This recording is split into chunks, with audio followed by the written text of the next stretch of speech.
राधे हरिहर महाराज की जय, सदगुरुदेव भगवान की जय, कार्तिक मास की जय, गणपति महाराज की जय, सदगुरुदेव भगवान की जय।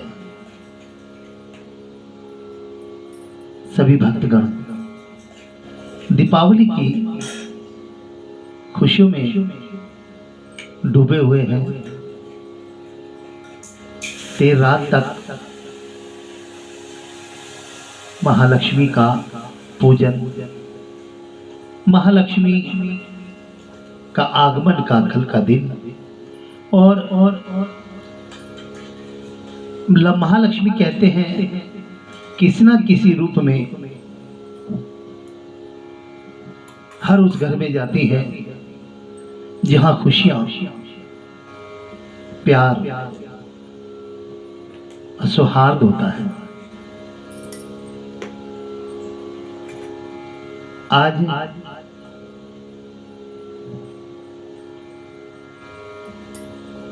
कार्तिक मास की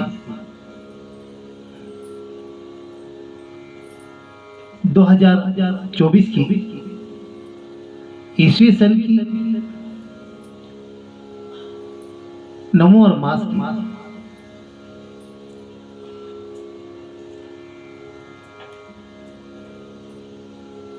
1 तारीख है। गोवर्धन पूजन है, अन्नकूट भी है।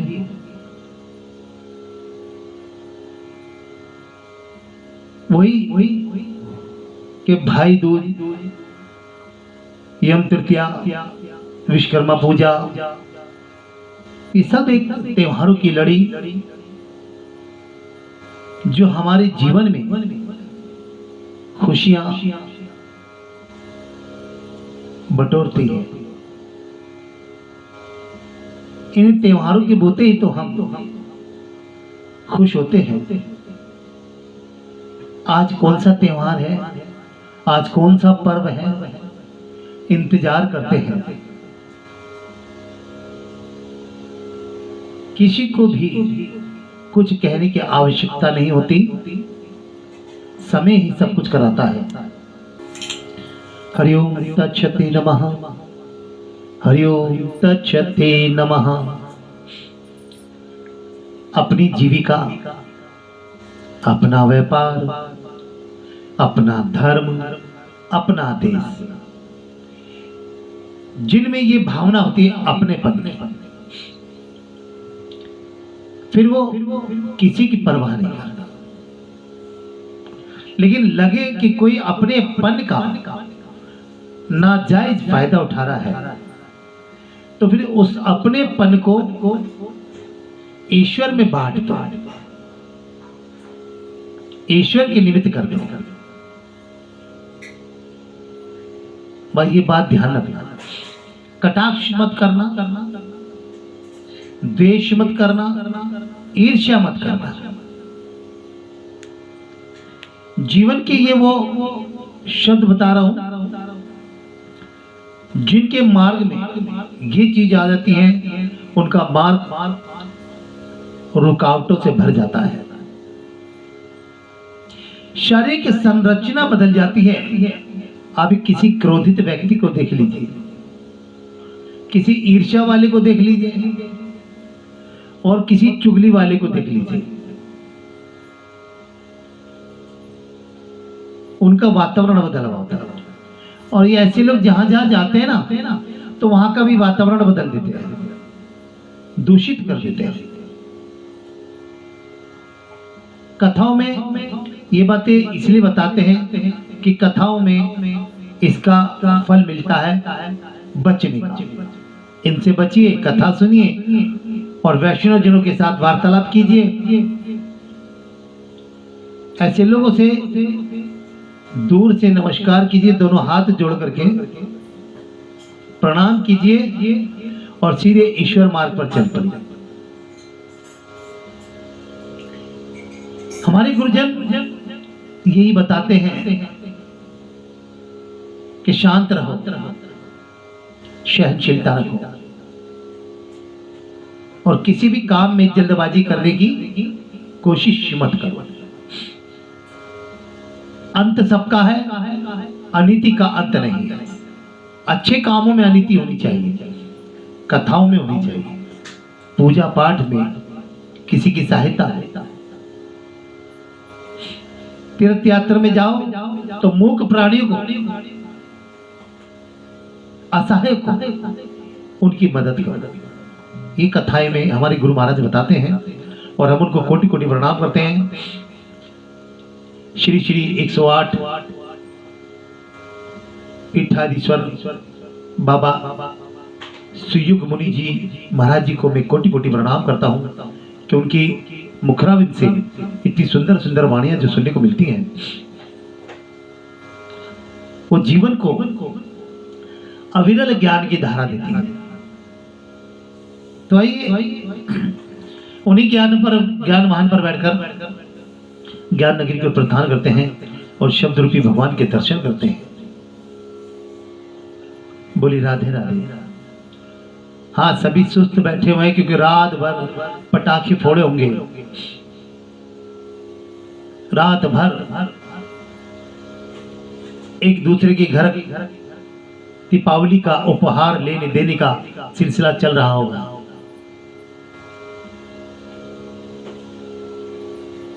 प्रातःकाल आंख देर से खुली है, आवाज भी नहीं निकल रही क्योंकि दीपावली की तैयारियों में पूरा महीना लग गया और कल वो पूर्ण हुआ और उसमें भी लग रहा है कुछ अधूरा रह गया।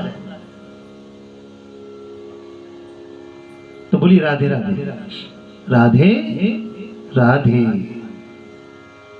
प्रभु मुझे सहारा है तेरा, प्रभु मुझे सहारा है तेरा, जग के पालनहार, कार्तिक मास महात्म की कथा करो विस्तार।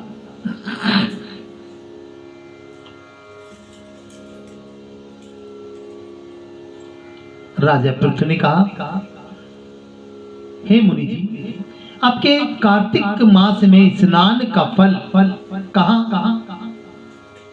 अब अन्य मासों में विधिवत स्नान करने की विधि, नियम और उद्दीपन की विधि मुझे बतलाई। कार्तिक मास में तो स्नान कर रहे हैं, उसका फल सबको मिलता है। अब अन्य मासों में क्या है? देवर्षि नारद बोले, हे राजा, आप भगवान विष्णु के अंश से उत्पन्न हुए हैं, अतः यह बात आपको मालूम ही है, फिर भी मैं आपको यथोचित विधान बतलाता हूं। आश्विन मास में शुक्ल पक्ष एकादशी से कार्तिक के व्रत करने चाहिए। सुबह ब्रह्म मुहूर्त में उठकर जल का पात्र लेकर गांव से बाहर पूर्व या उत्तर दिशा में जाए। दिन में अथवा शाम को कान पर जनेऊ चढ़ाकर पृथ्वी पर घास बिछा के सिर को कपड़े से ढककर मुंह को भली भांति बंद करके थूक व सांस को रोककर मल व मूत्र का त्याग करने से के पश्चात मिट्टी व जल से भली भांति अपने शरीर की गुप्तांग को धोए और तत्पश्चात जो मनुष्य दातुन मुख शुद्धि नहीं करता उसके सब मंत्र निष्फल हो जाते हैं। इसलिए प्रातःकाल दंत शुद्धि जरूरी है, जीवा की शुद्धि जरूरी है। अतः दांत और जीव को यत्नपूर्वक शुद्ध करना चाहिए और निम्नलिखित जो भी आपको आता है, किसी वृक्ष पर जब जाए दातुन तोड़नी चाहिए और हे बृहस्पति, तुम हमें आयु, कीर्ति, तेज, पशु, संपत्ति, महाज्ञान, बुद्धि और विद्या प्रदान करो। उस वृक्ष के आगे बोलना चाहिए। ये बोलकर दूध वाले वृक्ष पर से बारह अंगुल की दातुन तोड़कर करे।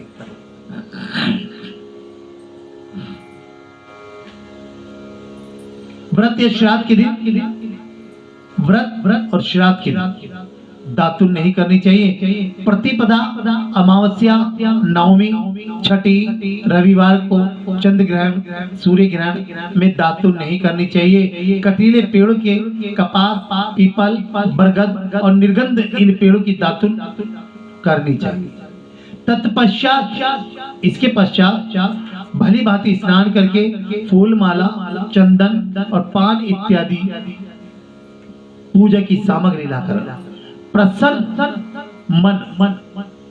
प्रसन्न मन व भक्ति पूर्वक भगवान शंकर के मंदिर में जाए। वहां सभी देवी देवताओं की अर्घ्य, आचमनी आदि वस्तुओं से अलग अलग पूजन करनी चाहिए। अलग अलग पूजन करनी चाहिए, प्रार्थना एवं प्रणाम करना चाहिए। फिर भक्तों की स्वर में स्वर मिलाकर, आपस में जो भक्त बैठे स्वर मिलाकर श्री हरि कीर्तन करना चाहिए। हरि कीर्तन करना चाहिए। मंदिर में जो गायक भगवान श्री हरि का कीर्तन करने आए हो, उनका माला, चंदन, तांबुल आदि से पूजन करना चाहिए। क्योंकि देव स्थानों में भगवत कीर्तन करने वाले भी साक्षात भगवान विष्णु की मूर्ति होते हैं। ये लोग सतयुग में विष्णु जी को अपनी तपस्या, योग और दान द्वारा भगवान को प्रसन्न करते थे। जो गाने वाले होते थे, आज भी उनको उनका स्वरूप मान करके उनका मान करना चाहिए। और आज आप देखते भी होंगे, यदि कोई गायक गा रहा है तो उसको माला पहनाने के लिए लोग आते हैं, उस पर फूल छिड़काते हैं। भगवान का स्मरण करा रहा है लोगों को, स्वयं भगवान का रूप बनकर। और ऐसे गायकों को भी मर्यादाओं का सामना करना और रखना पड़ता है। और जो नहीं रखते, माँ भगवती, माँ सरस्वती, भगवान विष्णु उसको कैसा दंड देते हैं जीवन में, स्वयं उसको स्वयं को भी नहीं पता होता। क्योंकि वो अपने अहंकार की कला में, अहंकार की कला में चढ़ा होता है। और कहते हैं कि अहंकार तो कंस का नहीं रहा, रावण का नहीं रहा। यहां तक कि स्वयं नारद जी को भी अहंकार हो गया था अपने आप पर।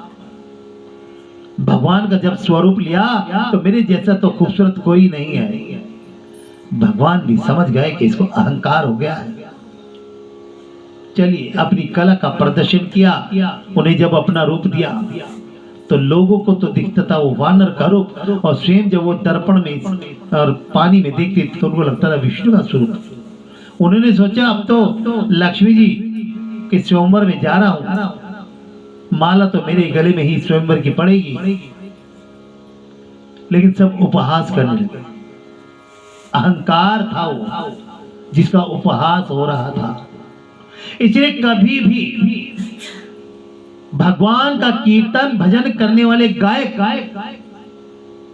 वाचक या जो भी संबोधन कर रहा है प्रवक्ता बन करके, उसका मान तो होना चाहिए, लेकिन उसको उस मान की मर्यादा का सम्मान करना चाहिए। जिस मंच पे वो जा रहे हैं, वो मान लीजिए वो व्यास का मंच है, वो मंच पूरा इंद्र का मंच बन जाता है। वहां सभी अप्सराएं, गंधर्व गीत गा रहे हैं। उस समय आपका स्वरूप ऐसा हो जाता है। लेकिन आज इस कलयुग में ऐसे ऐसे मेरे भजन गायकों को देखा है, वो सम्मान तो दूर, वो अपमान की सीमा ही लांघ जाते हैं। कुछ लोग नशा कर लेते हैं, कुछ लोग अपना व्यवहार ही बदल लेते हैं। ऐसा नहीं होना चाहिए। ये हम नहीं, ये कार्तिक मास की कथा भगवान विष्णु के कीर्तन में जो गायक कीर्तन करने वाले होते हैं उन पर लागू करिए। फिर भक्तों के स्वर में ही उस गायक का सम्मान कीजिए, फूल माला चंदन इत्यादि से, क्योंकि वो भी भगवान विष्णु की मूर्ति बन जाते हैं। उस समय उनका रूप आ जाता है।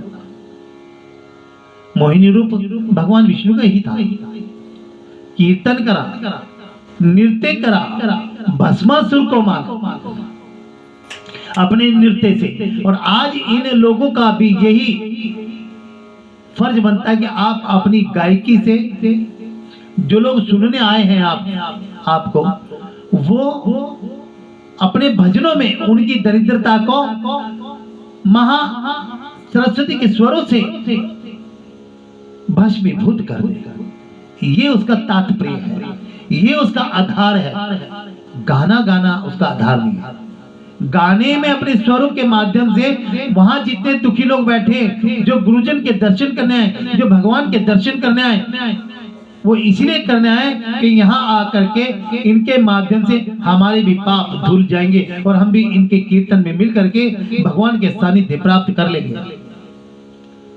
एक सिंगर, एक गायक का दायित्व है श्रोताओं के प्रति, और जो ऐसा करते हैं वो बुलंदियों को छू लेते हैं।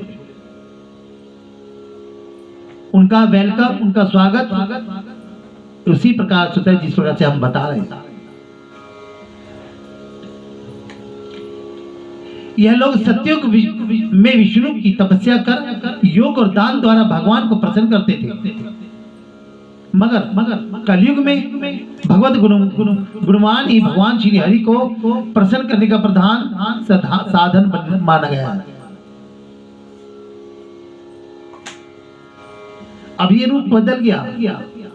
नारद जी ने राजा पृथु से कहा कि हे राजन, मैंने एक बार भगवान से पूछा, हे प्रभु आप सबसे अधिक कहाँ रहते हैं? बड़ा अच्छा प्रश्न पूछा कि आप कहाँ रहते हैं। यह सुनकर भगवान ने कहा कि हे नारद, मैं बैकुंठ अथवा योगी के हृदय में नहीं रहता, अभी तो जहाँ मेरे भक्त मेरा कीर्तन करते हैं वहां मैं अवश्य रहता हूँ। जो मनुष्य चंदन माला आदि से मेरे भक्तों का पूजन करते हैं, उनसे मेरी ऐसी प्रीति होती है जैसी कि मेरे पूजन से भी नहीं हो सकती। शीरीष, धतूरा, गिरिजा, चमेली, केसर और कंदार तथा कटहल के फूलों वे अक्षत से भगवान विष्णु की पूजा नहीं करनी चाहिए। कटहल, अड़हल, कंद, गिरीश, जूही, मालती और केवड़ा के पुष्पों से भगवान शंकर की पूजा नहीं करनी चाहिए। लक्ष्मी के इच्छुक पुरुषों को तुलसी पत्र से सूर्य नारायण की पूजा नहीं करनी चाहिए। जिन देवताओं की पूजा में जो फूल निर्दिष्ट है उन्हीं से उनका पूजन करे। पूजन समाप्त होने के पश्चात भगवान से क्षमा प्रार्थना करें। यथा हे सुरेश्वर, हे देव, मेरे पास ना मंत्र है ना क्रिया है, मैं भक्तिहीन से भी हीन हूँ। जो कुछ भी पूजा मैंने आपकी की है उसे पूरा करें। ऐसी प्रार्थना करने के बाद दंडवत प्रणाम और क्षमा प्रार्थना करके भगवत कीर्तन करना चाहिए और श्री हरि की कथा सुननी चाहिए और प्रसाद ग्रहण करना चाहिए। इस तरह बताई गई विधि के अनुसार जो मनुष्य कार्तिक व्रत का अनुष्ठान करते हैं वे संसार के सभी सुखों को भोगते हुए अंत में मुक्ति को पाते हैं। बोली राधे राधे। आनंद में कथा होती है। बोली राधे राधे। वृंदावन बिहारी लाल की जय।